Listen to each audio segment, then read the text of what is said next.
이번에는 순종과 율법이라는 주제에 대해서 한번 말씀을 드려보겠습니다. 이 주제는 좀 그러니까 많은 그리스도인들이 어려워하는 문제를 다루는 것을 목적으로 하고 있는데요. 우리는 그리스도인이 자유하다라는 개념을 좀 알고 있어요. 그리고 어떤 그리스도인은 또 행함이 필요하다는 점도 알고 있죠. 근데 이게 두 개가 뭔가 이렇게 올바르게 이해가 되고 접목이 돼야 되는데 이 극단으로 치우치는 사람들이 있죠. 그래서 어떤 행함을 하면 그건 전부 다 율법적인 거 아닌가요? 뭐 이렇게 질문을 한다든지요. 혹은 반대로 우리가 자유한데도 불구하고 율법으로 돌아가는 경우도 있죠. 이게 좀 미묘하잖아요. 이게 미묘하기 때문에 이런 부분에 대해서 약간 최소한의 팁을 드리는 게 목적이에요. 이것은 사람이 주님을 많이 알면 자연스럽게 풀리는 주제이기도 한데 이제 그 경험을 통해서 자연스럽게 아는 것에 비해서 개념을 잡기는 좀 어렵거든요. 그래서 좀 개념을 잡는 데 필요한 약간 원칙 그런 부분을 좀 설명을 드릴게요. 예전에 제가 있었던 일인데 뭐 예를 들어서 이제 제가 복음을 위해서 수고하면서 살고 있어요 라고 이야기를 했습니다. 어떤 사람한테. 그 사람이 이제 나한테 묻기를 아니 왜 그렇게 복음을 위해 수고하냐, 그거는 행위다, 이렇게 저한테 되묻고 반문을 하면서 저의 행동이 잘못됐다라고 얘기를 하더라고요. 그래서 참 대화를 해서 이 사람을 깨우치기가 어렵다, 약간 그렇게 생각을 했었는데요. 또 반대로 어떤 사람은 하지 말아야 할 것에 얽매여서 어떤 종교적 규례 속에서 또 얽매일 수도 있죠. 자유한 부분이 있는데 그 자유를 누리지 못하고. 그래서 이 두 가지를 다루는 게 목표다 생각을 하시면 될 것 같아요. 그래서 근본적으로 좀 시작부터 이야기를 해보면은 사람은 원래 노예였어요. 노예. 이따가도 다시 한번 정리를 해드릴게요. 사람은 원래 노예예요. 근데 무엇의 노예냐, 뭐 우리 막 이렇게 회사 다니면 우리가 직장인이 노예라고 하잖아요. 그런 것처럼 사람은 본래 죄의 종이고 일생에 매여서 종로로 타고 있어요. 그러니까 죄에도 매여 있고 일생에 매여 있고, 이 일생에 매여 종로로 타게 하는 이 세상의 주인이 사단이기 때문에 또한 사단의 종이죠. 그러니까 사람은 세상에 매여 있는 거예요. 지금 노예 상태인 거예요. 지금 그게 구원받지 않은 사람의 실제적인 위치예요. 본인이 모를 뿐이지. 우리는 그 사람들이 노예 상태에 있고 이 노예 상태로서 마귀와 함께 심판을 받고 지옥에 간다, 그것을 전하고 하나님께 돌아오라고 말을 해야 되는 사람들인데, 아무튼 그 전에 사람들은 노예 상태인 것은 분명한 거예요. 그래서 사람은 먼저는 죄의 종이고 노예다, 이 부분을 좀 생각해 주시고요. 사실 이렇게 우리가 노예인 이유는 아담에게 속해 있기 때문에 그런 거예요. 한 사람으로 말미암아서 죄가 세상에 들어오고 죄로 말미암아 사망이 있기 때문에 우리는 다 죄와 사망에 매여 있는 그런 존재가 된 거죠. 아담에게 속해 있기 때문에 그렇게 되었다는 거예요. 그런데 복음이라는 건 뭐였어요? 복음이라는 것은 예수님께서 죽을 때 나도 함께 죽음으로써 아담과의 관계가 끊어진다는 거예요. 그래서 내 옛사람이라고 한번 이야기를 해볼게요. 옛사람은 죄와 죽음과 혹은 사단 이런 것들에 이렇게 매여 있었어요. 그죠? 근데 이 옛사람이 죽었어요. 그리고 이제 우리는 그리스도와 함께 새 사람이 되었어요. 새 사람들은 여기에 매여 있냐? 그렇지 않다라는 거예요. 이렇게. 그래서 우리는 관계가 끊어졌다는 거예요. 그래서 히브리서에 보면은 자녀들은 혈육에 함께 속하였으며 그들 또한 한 모양으로 혈육에 함께 속하심은 예수님께서 육신을 입고 이 땅에 오셨다는 얘기죠. 사망을 통해서 사망의 세력을 잡은 자 마귀를 없애시려고 이 땅에 오셨다라고 이야기를 하는 거예요. 그래서 죽음을 통해서 우리가 옛사람이 죽고 아담과의 관계가 끊어졌기 때문에 더 이상 아담에게 얽매여 있던 죄와 사단과 죽음은 우리에게 영향을 미칠 수가 없게 되었다라는 거예요. 이게 바로 복음이죠. 그죠? 그래서 우리가 알거니와 우리 옛사람이 예수와 함께 십자가에 못 박힌 것은 죄의 몸이 뭐라 다시는 우리가 죄에게 종노릇하지 아니하려 함이니. 그래서 우리는 어디에 종노릇하고 있었다는 거예요? 죄의 종노릇하고 있었다는 거예요. 이 부분도 좀 생각을 해봐야 되는데 이따가 뒤에서 다시 한번 이야기를 해볼게요. 일단은 우리가 죄에게 종노릇하고 있었다라는 단어만 좀 의식을 해두세요.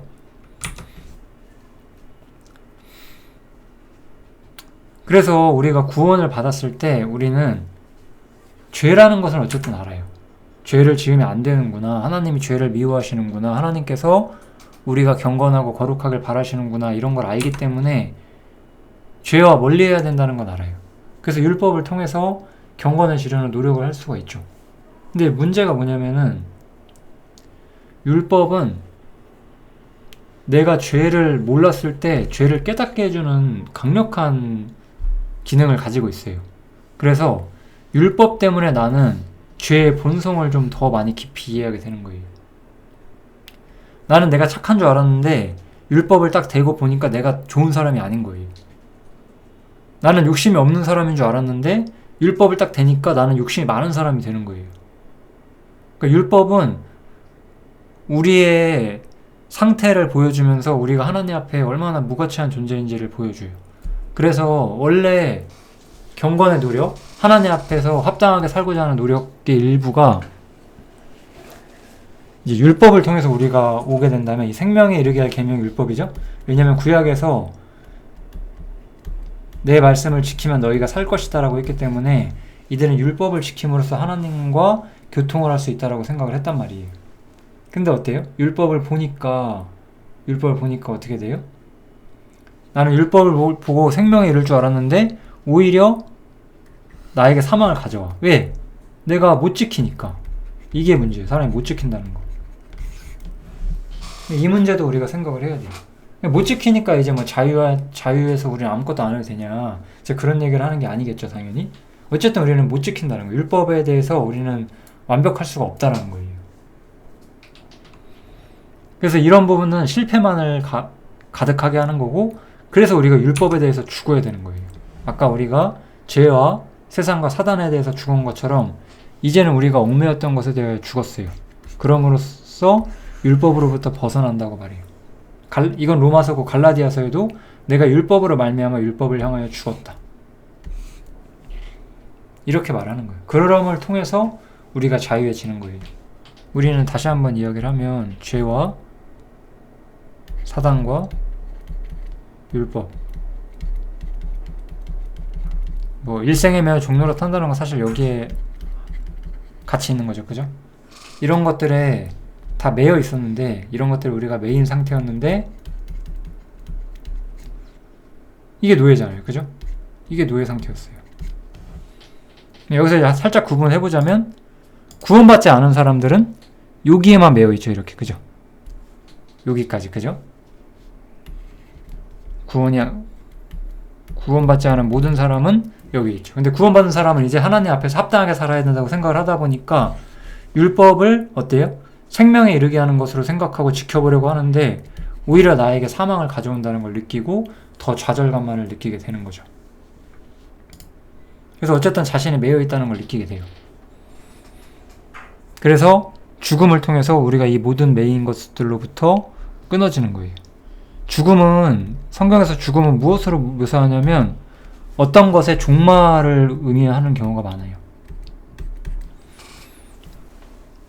그래서 예수님께서 죽으시는 거예요. 예수님은 죽음을 통해서 무언가를 끝내시려고 하는 거예요. 그래서 예수님은 스스로 죄가 되어서 죽으셨다라고 표현을 하거든요. 고린도후서에서.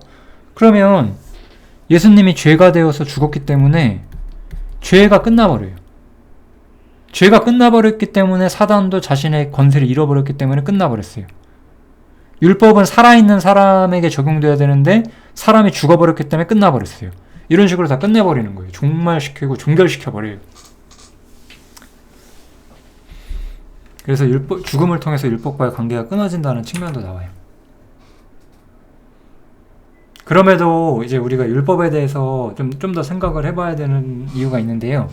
율법은 무엇이냐? 왜 율법에서부터 우리가 끊어져야만 하고 율법적으로 살면 안 되냐라고 했을 때 율법은 어떤 측면이 있느냐? 하나님께 열심히 없다는 것이 아니라 하나님께 열심히 있을 수 있어요. 그런데 하나님의 의를 모르고 자기 의를 세우려고 하나님의 의를 복종치 않는다는 거예요. 그러니까 율법은 자기 의를 세우려고 하는 목표가 나온다는 거예요. 그래서 율법은 믿음에 의지하는 것이 아니라 행위에 의지한다는 거예요. 성경에서 보면은 율법은 믿음에 의지하는 것이 아니라 행위에 의지하는 것이다 라고 말해요. 그래서 율법의 본질은 무엇이냐? 하나님과 나의 관계를 형성하는 건데요. 하나님과 나의 관계죠. 그죠? 하나님과 나의 관계에서 하나님과 나가 어떤 관계냐, 하나님과 나 사이가 어떤 사이냐, 그것을 내 행위로 정하려고 한다는 게 율법인 거예요. 내 행위로 그것을 정하려고 하는 것이 율법인 거예요. 그럼 이렇게 생각하면 우리가 어떻게 돼요? 내가 잘 살 때는 우리가 뭐 그리스도인으로서 잘 산다는 느낌이 있을 때 있잖아요. 내가 잘 살 때는 하나님이랑 나랑 되게 가까운 것 같은데 내가 잘 못 살 때는 되게 하나님하고 나하고 먼 것 같고 약간 그런 느낌을 받게 되죠. 율법은 이런 식으로서 내 행위가 우선이 되고 하나님의 은혜와 자비와 생각은 다 뒤로 밀려나게 돼요. 하나님의 의를 복종치 않게 되는 거죠. 그래서 이것은 행위에 의지하는 것이기 때문에 하나님께 올바로 나아갈 수 없고 이것이 이스라엘이 미끄러지는 중대한 원인이 되고 지금도 많은 사람들이 행위를 통해서 하나님께 가려고 하다가 미끄러지는 경우가 많이 있습니다. 그래서 행위를 통해서 나아가면 안 돼요. 이런 케이스는 굉장히 많은데요. 아까 제가 구원받지 않은 사람도 매이고 구원받은 사람도 매인다고 했잖아요. 그것처럼 이 행위를 통해서 율법을 통해서 나아가는 경우에는 구원받지 않은 사람도 있고 구원받은 사람도 있는데 둘 다 실패하게 돼요. 이런 거죠. 구원받지 않은 사람은 무언가 교회라기보다 하나님께 무언가를 드리려고 해요. 드리면 내가 구원을 받지 않을까. 꼭 드린다는 게 꼭 드린다기보다는 잘 살면, 쉽게 말해서 그러면 구원이 되지 않을까. 이런 느낌으로 생각한다는 거죠. 이건 잘못된 생각이죠. 그죠? 이제 구원받은 사람은 내가 은혜로 구원받았구나 알아요. 그런데 하나님과 나의 관계가 친교가 더 활성화되고 내가 하나님의 뜻을 알려면 내가 하나님께 무언가를 드려야 되는구나 이렇게 생각을 해요. 그래서 이제 이런 경우에 어떤 교회 안에서 수고하고 헌금하고 봉사하고 자기 경건에 힘쓰고 이런 것들을 다 자기 의로 삼아서 내가 이런 것들을 했기 때문에 나는 하나님 앞에서 더 큰 상을 받고 하나님이 나를 크게 봐줄 것이다 라고 생각하면서 그렇지 않은 사람들을 판단하게 되고 이런 일이 발생을 하는 거죠. 그러면은 이 사람이 바로 행위에 의지하는 거예요. 믿음에 의지하지 않는 거예요. 자기 의를 세우는 거예요. 그래서 율법의 본질은 사람이 자기 의를 세우게 만들어요. 율법을 통해서 하나님께 나아가려고 할 때 그런 결과를 가져온다는 거예요. 행위에 의지하고 믿음에 의지하지 않게 한다는 거죠. 그래서 우리는 율법으로부터 죽어야 되고 율법을 가지고 하나님께 나아가면 안 돼요. 이해되시죠? 그러니까 여기까지 정리해보면 우리는 분명히 율법을 가지고 하나님께 나아가려고 하면 안 돼요. 이것은 자기 의를 세우려고 하고 행위에 의지하는 것이다. 그죠? 그러니까 이제 어떤 사람들은 이것을 잘못 이해해가지고 그러면 어떤 행위를 하면 다 그 잘못된 거 아니에요? 이렇게 나가는 거죠. 그거는 또 반대쪽 극단이 되는 거죠. 그것까지 얘기를 해야 되겠죠? 이 이야기를 하기 전에 행함에 대한 오해 하나만 조금 정리하고 넘어가면 좋을 것 같아요. 예를 들어서 이제 이 야고보서 같은 책을 보면서 행함이 없는 믿음은 죽은 것이 아니냐라고 말을 하면서 우리가 행해야 된다라고 말할 수가 있어요. 근데 행함이 없다는 얘기가 아니에요. 제가 그거는 또 행함이 없어야 된다라고 하면 반대쪽 극단이라고 방금 말씀드렸잖아요. 근데 이제 그렇다고 해서 그 행함이 율법이냐? 그건 아니라는 거죠. 율법이 아니라는 거죠. 거기서 그러면서 이러한 예가 하나 나오는데 쉽게 말하면 이것이 율법이냐는 거예요. 어떤 사람이 가난한데 그 사람한테 말만 해요. 평안하라, 따뜻하게 해라, 배부르게 먹어라 하는데 그 사람한테 필요한 거는 주지 않아요. 그럼 그것이 무슨 유익이 있냐? 이것은 말뿐인 것이고 실제적인 행함이 아닌 거예요. 그러니까 행함이라는 것은 실천하는 것이다 라는 얘기를 하는 거예요. 입으로만 이래라 저래라 좋은 말 해주는 것이 아니라 몸으로 실천하는 것이 행함이라는 거예요. 이게 되게 중요한 거예요. 저는 이런 부분을 너무 중요하게 생각하셨으면 좋겠어요. 너무너무 중요하거든요. 몸을 움직여야 돼요. 우리는 행하기 위해서는 실천해야 돼요. 수고해야 되고 봉사해야 돼요. 그렇지만 율법과 자기 일을 이해한 건 분명 아닌 거예요. 이거는 그래서 행함이 있는 건 맞지만 율법으로 접근하지 말아야 된다는 거예요. 아무튼 그러면 그 반대쪽 극단, 이제 행하지 않아도 된다라고 생각하는 사람들한테는 무엇이 필요하냐? 그 자유라는 개념에 대해서 좀 더 공부를 하면서 이해를 할 필요가 있겠죠. 물론 우리는 여전히 자유해요. 그래서 갈라디아서에 보면은 이런 구절이 있어요. 가만히 들어온 형제들이 그리스도 예수 안에서 우리가 가진 자유를 엿보고 다시 종으로 만들고자 한다. 이것은 무슨 의미예요? 다시 율법에 매이게 만들려고 한다는 거예요. 제가 지금까지 말한 게 뭐였어요? 율법에서 우리는 자유해졌다는 거예요. 죽음을 통해서. 그러니까 율법에는 우리가 자유한 것이 분명하죠. 그렇지만 그렇다고 해서 우리가 무엇이든지 내 맘대로 해도 되냐? 그것이 과연 자유냐? 절대로 그렇진 않아요. 아까 우리가 죄의 종이 되었다, 제가 그 말도 기억해 두시라고 하셨죠? 그래서 갈라디아서 2장에서 이 이야기가 나오는데 갈라디아서 5장에서는 이런 얘기가 나와요. 너희가 자유를 위하여 부르심을 입었으나 그 자유로 육체의 기회를 삼지는 말아라. 이게 자유는 아니라는 거예요. 성경에서 말하는 자유는 우리가 육체의 기회를 삼는 거예요. 내 맘대로 사는 거예요. 내 맘대로 하는 것이 자유가 아니다.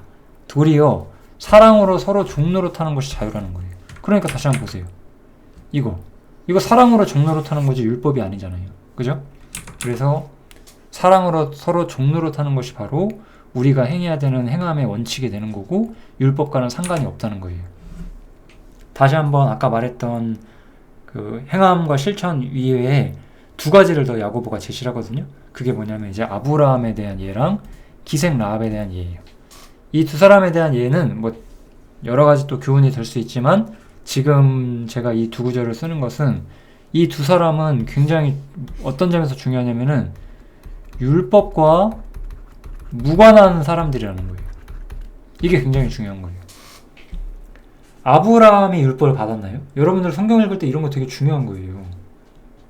그냥 모든 것을 수평적으로 읽고 그냥 아브라함이 지킨 거 나도 지켜야지, 모세가 지킨 거 나도 지켜야지, 그러면 안 돼요. 그들이 처한 상황과 내가 처한 상황은 다르고 그 안에서 하나님의 계획과 목적을 발견하면서 현재 교회에 속한 나에게는 어떤 명령이 있는지를 우리가 살피면서 이해해 가는 거지. 우리는 율법에 대해서 죽었는데 모세처럼 살면 안 되죠. 모세는 율법 아래 매여 있었는데요. 마찬가지로 아브라함과 라합은 율법에 매여 있지 않았어요. 아브라함은 율법이 있기 전 사람이고 라합은 이방인이었기 때문에 율법과 무관한 사람들이었어요. 그렇지만 이 사람들은 어떠한 행동을 믿음으로 행했고 그래서 그들이 야고보는 행했다라고 말을 하는 거예요. 그러니까 율법과 상관이 없는 믿음과 상관이 있는 행함이 있냐 없냐? 있다는 거죠. 그러니까 우리가 뭐 죄에 대해 자유해졌고 율법에 대해 죽었으니까 우리는 아무것도 할 필요가 없다. 그것은 잘못된 생각인 거예요. 그것은 진정한 행함이 아니에요. 아브라함을 좀 더 우리가 가까이 들여다보면은 이제 이것도 갈라디아서죠. 갈라디아서가 참 이 율법에 대해서 굉장히 명료한 이야기를 우리한테 많이 해줘요. 그래서 하나님의 미리 정하신 언약을 430년 후에 생긴 율법이 없이 하지 못한다 그러죠. 그 약속을 헛되게 하지 못한다. 약속이 율법보다 먼저 있었어요. 그죠? 그리고 마찬가지로 아브라함에게 주어진 약속은 율법보다 먼저 있었기 때문에 아브라함이 그 안에서 행했던 것들도 율법보다 먼저 있었던 것들이에요. 하나님께서 아브라함한테 너의 본토 친척 아비 집을 떠나 내가 내게 지시할 땅으로 가라라고 했을 때 이거 율법인가요? 율법 아니죠. 아까 야고보서에서 말한 것처럼 그 아들을 번제로 드려라. 이거 율법인가요? 율법 아니잖아요. 율법 아니지만 야고보서는 아브라함이 행했다고 말하고 이거는 율법과 상관이 없는 행함인 거예요. 그래서 성경에는 율법을 따르는 행함이 아니라 이 믿음을 따르는 행함이라는 것이 있어요. 아벨도 있었고 이건 이제 히브리서 11장인데요. 히브리서 11장 너무나 내용이 많죠. 그래서 그냥 아벨도 믿음으로 행했고 다 믿음으로 누구는 이렇게 나가잖아요. 에녹도 있었고 노아도 있었어요. 믿음으로 아브라함은 부르심을 받았을 때 순종해서 나갔다. 그럼 순종했으니까 율법 아니에요? 아니죠. 율법과 상관없는 순종이잖아요. 그래서 중요한 것은 이제 여러분들이 행동을 하고 어떤 일에서 이제 이것이 과연 율법적이냐 아니냐를 따질 때 그것이 율법보다 먼저 있었던 하나님의 부르심에 따른 원리이냐 아니면 율법 아래 있는 것이냐를 보면 돼요. 그럼 율법 아래 있는 건 아까 뭐였어요?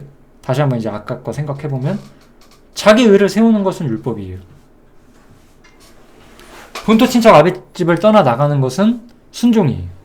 비슷해 보이지만 완전히 달라요. 이것을 구분하는 것이 굉장히 중요한 거예요. 모세는 장성에서 바로의 공주의 아들이라 칭함을 거절하고 하나님의 백성과 고난받기를 더 좋아했어요. 이거 율법이 아니라 믿음으로 했다고 하잖아요. 믿음과 율법은 전혀 다른 방식으로 행동을 해요. 우리 부자 청년 이야기 혹시 기억하시나요? 부자 청년이 예수님께 와서 어떻게 하면 자신이 영생을 얻느냐고 물어봐요. 예수님께서는 뭐라고 답을 하시냐면 네가 율법을 지켜야 한다라고 말씀을 하세요. 원래 유대인들이 알고 있는 관습대로 말씀해 주신 거죠. 그랬더니 이 사람이 저는 율법을 지켰습니다 라고 말해요. 그 사람이 물론 율법을 100% 지켰다는 말은 아니에요. 지키려고 노력하며 살았다라고 이해해야 되겠죠. 거기에 대해서 예수님께서는 율법의 본 기능에 따라서 야, 율법을 지키면 너 100% 못 지켰잖아. 이렇게 답하시는 게 아니라 그래, 네가 율법 잘 지킨 건 나도 안다. 예수님이 그 부분에 대해서 인정을 해주세요. 그래서 그 사람한테 뭐라고 말해요? 너의 재산을 팔고 나를 쫓으라. 그러니까 그 사람이 못 따라오잖아요. 하나님께서 요구하시는 것은 율법에 따른 것이 아니었어요. 율법에 따라서 자기를 세우고 하나님 앞에 자기를 나타내는 것이 아니라 주님을 따르는 삶을 요구한 것이고 믿음을 가지고 하나님의 뜻을 쫓는 삶을 요구를 했던 거예요. 그거에 대해서 그 부자 청년은 할 수 있는 말이 아무것도 없었죠. 그래서 믿음에 따른 행함이 있어요. 율법과 상관이 없는. 그래서 그러면 다시 이제 죄의 종이라는 말로 돌아와서 한번 생각을 해보죠. 모든 것을 내 뜻대로 하는 것이 과연 자유냐? 그게 아니에요. 왜냐하면 우리가 죄의 종이었다고 했잖아요. 죄의 종이었을 때 우리가 어떻게 살았어요? 이 세상 풍속을 쫓아서 공중의 권세 잡은 자를 따랐어요. 모든 세상 사람들이 이렇게 살잖아요. 그러니까 내가 내 맘대로 살면 나는 내 스스로는 내가 자유하다고 느끼지만 여러분은 실제로 자유예요? 안 자유예요? 죄의 노예이고 사단의 노예라는 거예요. 내가 죄를 멀리하고 세상을 멀리할 수 있게 되는 것은 굉장히 커다란 자유를 얻은 거예요. 왜냐하면 내가 내 맘대로 산다라고 할 때, 내 맘대로 살고 있다고 할 때 이게 내 맘대로라는 건 나의 착각일 뿐이에요. 왜냐면은 내 맘대로 할 때 나는 누구의 지배를 받고 있다? 사단과 죄의 지배를 받고 있다는 거예요. 그렇기 때문에 내 뜻대로 하는 건 자유가 아니에요. 사실 노예 상태인 거죠. 그래서 성경에서 자유는 단순히 편한 것이 아니라 무관하다는 뜻도 있어요. 너희가 죄의 종이 되었을 때, 니들 맘대로 살고 있었을 때, 하나님 모르고 네 맘대로 살고 있었을 때 너희는 의와 상관이 없었다. 자유했다는 것이. 너는 의와 상관이 없으니까 자유한 것은 무관하다는 뜻이고, 무관하니까 너희는 어디가? 죽으면 지옥. 이렇게 되는 거였잖아요. 내 뜻대로 하는 자유대로 살다가 죽어서 지옥 가는 것이 원래 인생의 어떤 결말이었잖아요. 그런데 우리는 그런 사단과 죄의 지배로부터 벗어나서 우리는 이때가 바로 노예 상태였다는 거예요. 하나님의 생각은. 우리는 하나님의 생각 받아들여야 돼요. 우리 여기서 노예가 되었다가 이제는 의의 종이 되었다는 거예요. 더 이상 죄의 종이 아니게 되었다는 거예요. 그게 바로 성경이 말하는 자유예요. 주님을 섬기는 자유를 우리가 얻게 됐다는 거죠. 하나님께 감사하리로다. 너희가 본래 죄의 종이더니 너희에게 전하여 준 바 교훈의 본을 마음으로 순종하여 죄에게서 해방되어, 이게 해방, 자유잖아요. 의에게 종이 되었다. 그래서 자유는 내 마음대로 사는 것이 아니에요. 주님에게 속할 수 있는 권세를 얻은 것이 바로 진정한 자유예요. 그러니까 우리는 일종의 무정부주의자가 될 수가 없어요. 쉽게 말해서. 무정부주의가 안 돼요. 그냥 이거를 우리가 그냥 두 나라로 한번, 그냥 북한이랑 우리나라로 한번 생각을 해보세요. 이렇게 해서 여기가 북한이고 여기가 남한이에요. 우리나라예요. 그죠? 북한은 훨씬 더 우리보다 가혹하잖아요. 거기서 내가 넘어와서 자유를 얻었어요. 그럼 이제 남한에 살면 자유가 내 마음대로 다 해도 돼요? 아니잖아요. 남한에는 남한의 규칙이 있는 거잖아요. 북한처럼 깍박하진 않지만. 그게 이제 우리의 삶이 되는 거예요. 우리는 죄의 종이었고 그것은 비참한 결말이 있는 삶이었어요. 이제 우리는 의의 종이 되었어요. 그래서 새로운 질서 속에 살지만 그것은 과거와는 달라요. 무정부주의라는 건 없어요. 내가 죄의 종도 아니면서 의의 종도 아니야. 난 내 맘대로야. 누구도 나를 통제할 수 없어. 이거는 허망한 생각이죠. 여러분은, 저는 둘 중에 하나의 종이에요. 죄의 종이거나 의의 종이거나. 여러분들이 죄 가운데 살면 여러분은 죄의 종인 것이고, 하나님께서 주신 본을 마음으로 순종하면 죄에게서 해방돼서 의에게 종이 되는 거예요. 둘 중에 하나밖에 없어요. 그것이, 근데 성경에서는 의에게 종이 되는 것을 바로 자유다라고 보는 거죠. 그래서 우리는 그러한 행함, 율법과 상관이 없는 주님의 삶, 그분의 죽으심을 본받는 삶을 살아갈 수밖에 없어요. 그게 아름답다고 우리는 느껴요. 왜냐하면 우리가 만약에 진짜로 거듭났다면 우리 안에는 새 생명이 있고, 새 생명에는 옛사람과는 다른 무언가가 있기 마련이거든요. 이거는 구원받은 사람은 다 알아요. 하나님을 쫓아 살기를 원하는 그 갈망이 자기 안에 있다는 걸 다 알거든요. 그래서 어땠어요? 예수님은 섬김을 받으려 하는 삶이 아니었어요. 도리어 섬기려 하고 희생하기를 원하는 삶이었어요. 그래서 아무든지 나를 따라오려고 하든 자기를 부인하고. 제 영상을 많이 보신 분들은 어쩌면 아실 것 같아요. 제가 얼마나 자기 부인 이야기를 많이 하는지. 제가 사실 두 가지 이야기밖에 안 하지 않나요? 우리는 자유하다. 그치만 자기 부인해야 한다. 이 두 개밖에 이야기 안 하지 않나요? 자기를 부인해야 돼요. 십자가를 져야 돼요. 그래서 십자가를 진다는 건 뭐예요?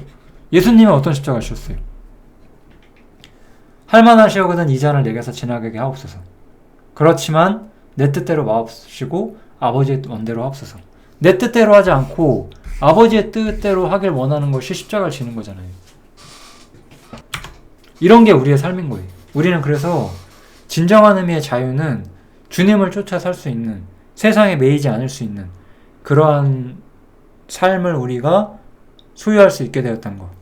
그것이 우리가 가진 자유를 의미를 하는 겁니다. 예, 그래서 모든 행함이 율법이지 않아요. 우리는 분명히 자유예요. 그렇지만 그것이 우리가 아무것도 행할 필요가 없다는 뜻은 전혀 아니라는 것도 아셔야 됩니다. 율법을 따라 사는 것도 분명히 잘못된 거고, 그것은 자기를 세우려고 하고 실패할 수밖에 없는 삶이에요. 그것도 조심하셔야 되고, 양극단으로 가시면 안 되고, 이 율법과 순종, 이 두 가지에 대한 좀 개념을 잘 잡으시면 좋을 것 같아요. 여기까지 하겠습니다. 감사합니다.